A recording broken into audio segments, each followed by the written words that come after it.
ঈমান হলো আমাদের রাসূলুল্লাহ।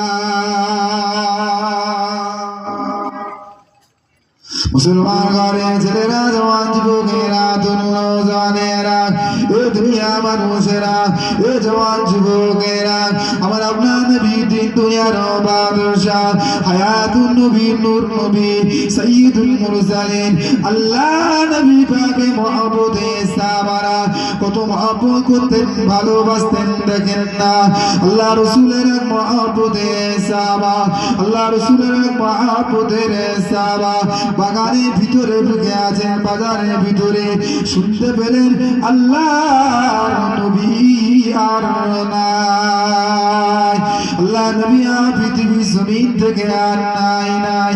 এই কথা শোনা পরে সঙ্গে সঙ্গে সে বললেন, ও আল্লাহ রব্বুল আলামিন, ও আল্লাহ রব্বুল আলামিন, আমি আমার যে চোখ দিয়ে আমার নবীকে দেখতাম, যে চোখ দিয়ে আমার নবীকে আমি দেখতাম, যে জবান দিয়ে আমার নবীর সঙ্গে কথা বলতাম, আমার নবী যদি মদিনা জমিনে না থাকে, আল্লাহ পাকের চোখ দিয়ে কোনো লাভ নাই।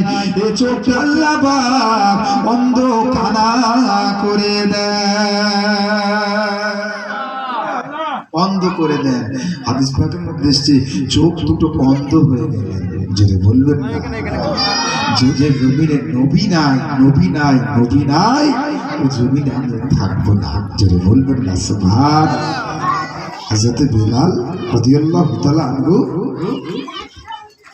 আল্লাহ নবী পাক সকলে তো ইন্তেকাল করে যাবে, এটাই হলো ইশকে মাহাব্বত, এটাই ইশক।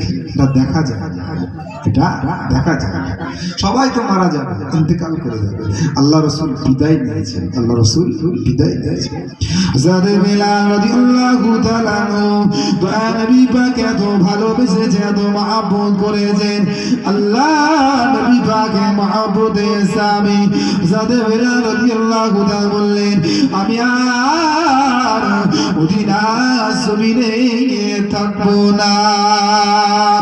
যে জমিনে আমি বেলাল আযান দিতাম, আমার নবী নামাজ পড়াতেন, এই জমিনে আল্লাহ নবী নাই, আমি বেলাল মদিনা জমিনে থাকবো না। বেলাল মদিনা জমিনে থাকবো না।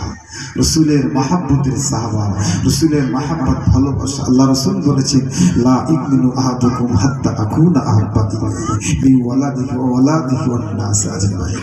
সকলের থেকে বিবি বাচ্চা সন্তান